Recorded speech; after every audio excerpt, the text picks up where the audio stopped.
سڑکوں پر نکلنا ہوگا وگرنہ عمران خان جیسے لیڈر کو کھو دو گے اور پچھتاتے رہو گے بعد میں۔ چیف الیکشن کمشنر سکندر سلطان راجہ، جو کچھ اس نے کیا ہے وہ اس قابل ہے کہ اس کی غلیظ انتڑیوں کا رسہ بنا کر اس کے گلے میں ڈال کر اسے لٹکا دیا جائے۔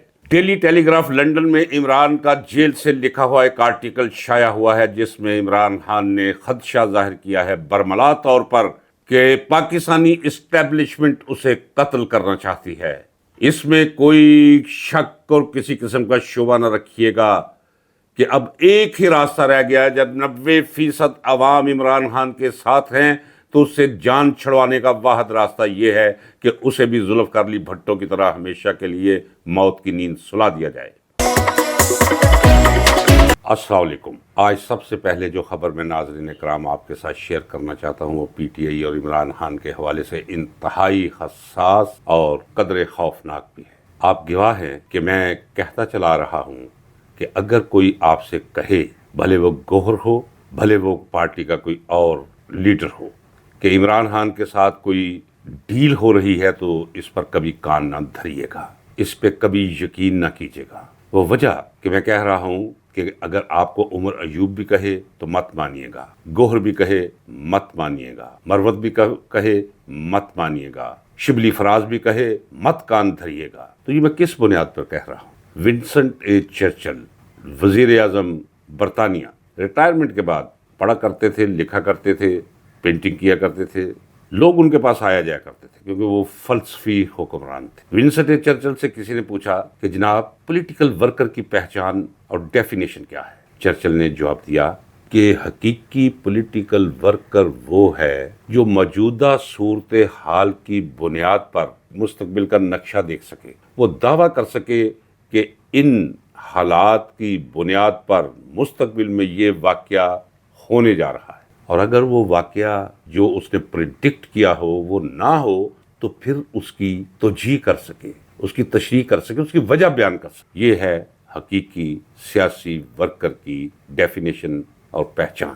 مجھے اس وادی خارزار میں 5 دہائیاں گزر چکی ہیں ایکٹیو رول ادا کرتے ہو۔ میں نے اقتدار بھی دیکھا ہے اور میں نے زوال بھی دیکھا ہے، میں نے پھانسی گھاٹ بھی دیکھا ہے اور پھانسی کوٹری سے بھی گزرا ہوں۔ میں نے 39 سال سزا لے کر جیل در جیل اپنے آپ کو پھرایا جانا بھی وہ دیکھا ہے، اور پھر رہا ہو کر بنا کر فقیروں کا ہم بیس غالب تماشا اہل کرم دیکھتے ہیں۔ وہ تماشا اہل کرم و ستم بھی میں دیکھتا چلا رہا ہوں۔ میں کہتا چلا رہا ہوں کہ عمران خان کے آس پاس گھیرا دن بدن تنگ ہوگا۔ وہ کیوں کہتا چلا رہا ہوں؟ وہ اس لیے کہ عمران خان کٹ جائے گا، مر جائے گا، دوسرا کربلا اپنے لیے پیدا کر لے گا، لیکن یہ 17 سیٹوں والی حکومت کے ساتھ وہ مذاکرات نہیں کرے گا اور نہ اسے کرنے چاہیے۔ یہ جو کہا گیا کہ ہم ملٹری اسٹیبلشمنٹ سے بات کریں گے، یعنی فوجی قیادت سے بات کریں گے، تو اس کا مطلب یہ نہیں ہے کہ ان سے سیاسی مذاکرات کریں گے، یہ ہے کہ یہ آپ نے کیا کیا ہے، آپ کو یہ زیب نہیں دیتا، آئین آپ کو اس کی اجازت نہیں دیتا، یہ آپ کا منصب نہیں ہے، یہ آپ کا دائرہ کار نہیں ہے، آپ نے ہی یہ جعلی نظام قائم کیا ہے، آپ ہی اس کی صف لپیٹ دے۔ آپ کو یاد ہوگا کہ chief of army staff general Kakar نے کیا کہا تھا جب نواز شریف اور غلام اسحاق خان کے درمیان چپکلش ختم نہیں ہو پا رہی تھی، اس نے کہا جی آپ دونوں تشریف لے جائیں، اور بعد میں انتخابات کروا دیے تھے۔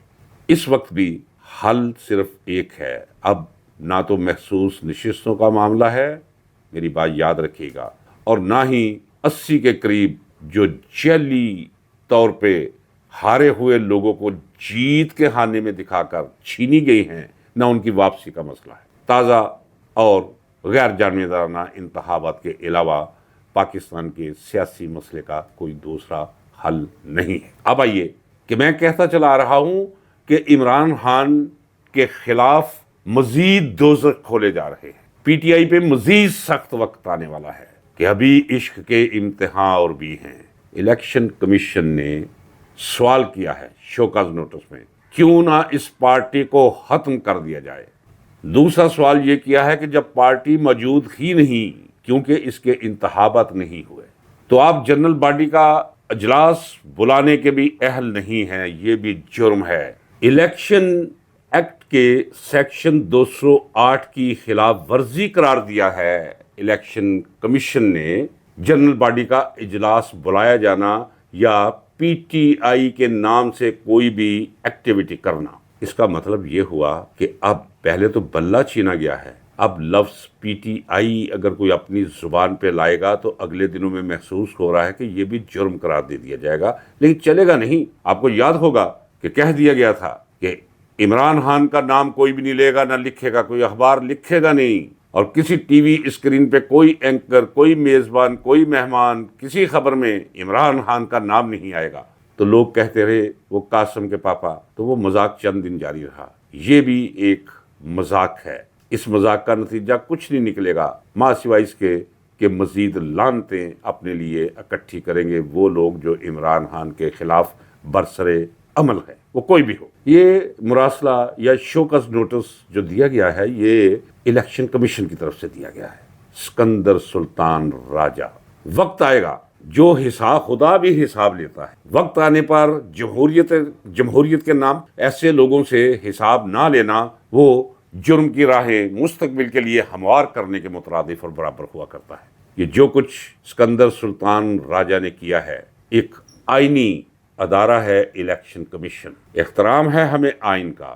آئین ہمیں زندگی گزارنے کے ڈھنگ دیتا ہے، ضابطے دیتا ہے، اور اگر کوئی شخص ان ضابطوں کا بیڑا غرق کر کے رکھ دے تو اس کا بیڑا تو خدا کی طرف سے بھی غرق ہونا چاہیے، اور ہمیں بھی کوشش کرنی چاہیے ایسے لوگوں کا بیڑا غرق کرنے کی۔ سکندر سلطان راجہ، میں بطور وکیل کہتا ہوں، اس قابل ہے کہ وقت آنے پر اس کی غلیظ انتڑیوں کے ساتھ اسے لٹکا دیا جائے، اس کا رسہ بنا کر، کیونکہ ملک کو اس جگہ پہ لا کھڑا کر دیا ہے ان لوگوں نے کہ جہاں سے کوئی بھی بہتری کی صورت نظر نہیں آ رہی۔ ملک روز بروز ناکام ریاست کی طرف تیزی کے ساتھ بڑھتا چلا جا رہا ہے، ایک کھائی ہے جس کے نیچے بس گرنے کو ہے، یہاں تک یہ لوگ لے آئے ہیں اس ملک کو۔ تو یہ ساری گفتگو ابھی تک جو میں نے کی ہے اس کا لب لباب یہ ہے، کنکلیوڈ میں اس طرح کرتا ہوں کہ یہ آس امید چھوڑ دیجئے، آج کی جو صورتحال ہے اس کی بنیاد پر میں کہہ رہا ہوں، کل کیا ہوگا کل دیکھا جائے گا۔ ہو سکتا ہے کہ جو طاقت کے ساتھ یہ سب کچھ کروا رہے ہیں انہیں کوئی احساس ہو جائے، یا انہیں اپنے ارد گرد کے لوگ ہی احساس دلوا دیں کہ جناب یہ ہم غلط کر رہے ہیں۔ انسان سے کسی وقت بھی بھلائی کی توقع کی جا سکتی ہے، اس لیے کہا جاتا ہے کہ یہ پل میں ولی سے گناہ گار اور گناہ گار سے ولایت کے درجے پہ فائز ہونے کی اہلیت رکھتا ہے انسان۔ یہ واقعہ تو آج ہوا ہے جو الیکشن کمیشن نے شو کا نوٹس دیا ہے کہ کیوں نہ یہ پارٹی ختم کی جائے۔ آپ کون ہوتے ہیں کہ پی ٹی آئی کے نام پر آپ جنرل باڈی کا اجلاس بلائیں؟ پارٹی تو ہے ہی نہیں، نہ آپ کا نشان ہے، یعنی ہم نے نہ آپ کا نشان چھوڑا، نہ آپ کا نام، اب آپ پی ٹی آئی کا نام بھی نہیں لے سکتے، پی ٹی آئی کا نام لے کر آپ کسی جنرل باڈی کا اجلاس نہیں بلا سکتے۔ اب یہ ہونے جا رہا ہے، تو یہ الیکشن کمیشن تو نہیں کر سکتا، یہ کروانے والے کروا رہے ہیں۔ اب اسی خبر کو پس منظر بنا کر ذرا اگلی خبر سنیے اور اس پر میرا تبصرہ وہ لے لیجیے۔ عمران خان نے جیل سے ایک آرٹیکل لکھا ہے جو کہ ڈیلی ٹیلی گراف لندن میں شائع ہوا ہے۔ عمران خان نے تمام تر صورتحال کا احاطہ کیا ہے جو اس کے ساتھ ہوا ہے اور جو اس کی پارٹی کے ساتھ ہوا ہے اور جو ابھی تک اس کے ساتھ اور اس کی پارٹی کے ساتھ ہوتا چلا جا رہا ہے۔ عمران خان نے یہ برملا کہا ہے، خدشہ نہیں ظاہر کیا، برملا کہا ہے کہ اب صرف مجھے قتل کرنا باقی رہ گیا، کیونکہ اس کے علاوہ کوئی دوسرا راستہ نہیں۔ یہ عام انتخابات میں 70% لوگ عمران خان کے ساتھ تھے، جو کچھ انہوں نے ضمنی انتخابات میں کیا اس کے بعد 90% لوگ عمران خان کے ساتھ ہیں۔ میں کہتا چلا آ رہا ہوں، کسی پرائمری اسکول کے باہر کھڑے ہو جائیں جہاں لوئر مڈل کلاس کے بچے پڑھتے ہیں، یا آپ کسی بہت بڑے اسکول کے باہر کھڑے ہو جائیں، دوسری تیسری چوتھی پانچویں چھٹی ساتویں جماعت کے بچوں سے پوچھ لیں، ہر ایک کی زبان پہ عمران خان ہوگا۔ یہ کیسے جان چھڑائیں گے؟ ابھی تو یہ 9 کروڑ نوجوان وہی مان نہیں، بزرگ بھی ساتھ ہیں، لوگ سہارے لے کر آئے، ووٹ ڈالنے کے لیے عمران خان کو. نوجوان کافی نہیں ہے، پچھلی 2 نسلیں اور تیار ہو رہی ہیں عمران خان کی، عمرانی نسلیں جنہیں میں کہتا ہوں. یہ وقت ثابت کرے گا کہ میں درست کہہ رہا ہوں. مجھے اچھی طرح یاد ہے کہ میں نے ایک ولاگ میں جب یہ کہا کہ عمران خان کی رہائی میں زیادہ خطرات مضمر ہیں کہ میدان میں چھوڑ کر صرف ایک ہی طریقہ ہے کہ اسے مروا دیا جائے. پہلے بھی تو اسے مروانے کی کوشش کی گئی ہے. یہاں عمران خان کی مخالفت کر کے انہی دنوں میں مفلوق الحال لوگوں نے اپنی آئندہ 7 نسلوں کی روٹی کا اہتمام کیا ہے. انہی میں سے ایک ولاگر ہے منصور علی خان. وہ نہ پتہ لگتا ہے کہ خاتون ہے اور نہ پتہ لگتا ہے کہ وہ مکمل مرد ہے، کوئی دربانی سی چیز ہے. اور عیاری مکاری وہ کہ جو ایسے گفتگو کرتے ہوئے جب گند پھینکتا ہے تو اس کی بدبو سکرین سے نکل کر باہر تک محسوس ہو. اس نے کہا جی دیکھیں جی یہ ڈکوسلا کیا جی عمران خان. کہتا ہے کہ مجھے بندہ اس سے پوچھے کہ کیا اس دن زندگی بچ گئی عمران خان کی؟ عمران خان پہ قاتلانہ حملہ ہوا تھا، وہ گولی تھوڑا سا اوپر لگتی کن پٹی پہ تو عمران خان گیا ہوا تھا. عمران خان کو اب بھی وہ خطرہ موجود ہے. ایک کتاب پڑھیے، وہ سیاستدان جن کا سیاسی قتل ہوا، آپ کو سمجھ آئے گی. کوئی جیل میں مارا گیا، جو جیل سے نکلتے ہوئے مارا گیا، کوئی آ کے اپنے ملک میں اترا فلائٹ سے نیچے تو رن وے پہ مارا گیا، کوئی چوک پہ مارا گیا، کوئی چوراہے میں مارا گیا، کوئی گھر گھس کر لوگوں نے مار دیا اسے. یہ سیاسی قتل ہوتے چلے آ رہے.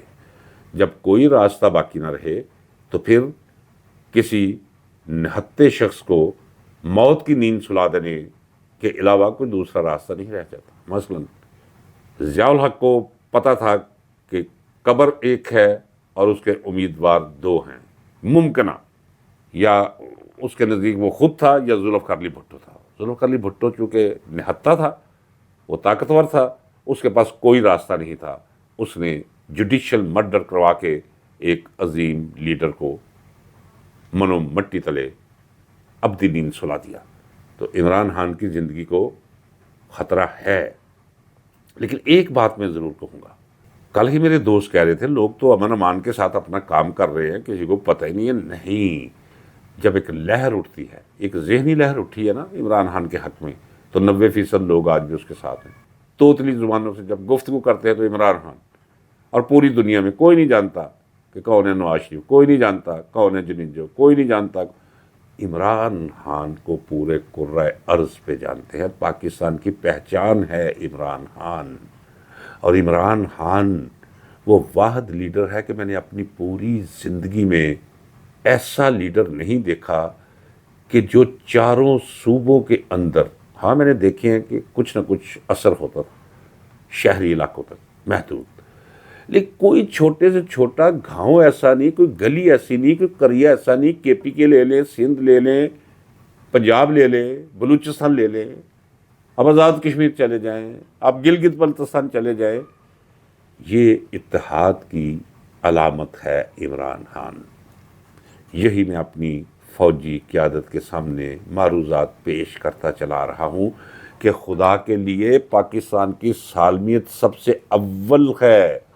جیو پولیٹیکلی اسے جو خطرات لاحق ہیں ان سے بچنے کے لیے ایک ایسے لیڈر کی ضرورت ہے جو عوام کے اندر اپنی جڑیں رکھتا ہو اور قومی حمیت اس کے اندر کوٹ کوٹ کر بھری ہو. وہ عمران خان ہے. یہ کس جوکر کو لا کے آپ نے بٹھا دیا ہے؟ کیا ایک اسی طرح ہے کہ جس طرح کوئی لعنت، اگر کوئی کانٹوں کا تاج ہو تو 25 کروڑ عوام کے سروں پہ آپ نے یہ لعنت کا وہ کانٹوں بھرا تاج رکھ دیا ہے. یعنی شہباز شریف کو وزیر اعظم بنا کر 25 کروڑ عوام پہ مسلط کر کے، اور وہ جو انڈین ایکٹریسوں سے بہت زیادہ متاثر ہے، انہی کی طرح شلواریں، انہی کی طرح پینٹیں، اور پھر باقی رہ گئی تھی. وہ آج کل وردی پہنے ہوئے نا پولیس کی، وہ جسم کے حد و حال جو ہے بڑے اٹریکٹیو ہو جاتے ہیں. لہٰذا ایسی کہانیاں لکھی جاتی ہیں جس میں ہیرینز کو پولیس آفیسر دکھایا جائے تاکہ ان کے کٹس نشیب و فراز جسم کے. تو یہ بھی دیکھ کے یہ جاہل خاندان ہے. انسان تمثیلوں کے پیچھے اس سے اعمال صادر ہو رہے ہوتے ہیں. تو یہ بی بی 61 سالہ نانی اماں، تو وہ پہن کے ٹوپی، سارا دن اس نے ٹوپی نہیں اتاری، سارا دن اس نے وردی نہیں اتاری. کر لو بات. اور باقی اب روزانہ فوٹو سیشن کے لیے آپ کے اور میرے کروڑوں روپے اربوں روپے یہ ضائع کر رہی ہیں یہ اخبارات. یہ جنگ، یہ ایک تو بیلچا پارٹی بن کر رہ گئی ہے یہ نون لیگ اور پیپلز پارٹی، یہ دونوں بیلچا پارٹی انشاءاللہ بہت جلد. اور دوسرا یہ جنگ اخبار اور جیو چینل یہ بھی ایک لعنت کی حیثیت اختیار کر چکے ہیں. اس موضوع پہ اگلے ولاگ میں تفصیل سے بات کرتے ہیں. ابھی مجھے اجازت دیجیے اور ملتے ہیں اگلے ولاگ میں. اللہ حافظ.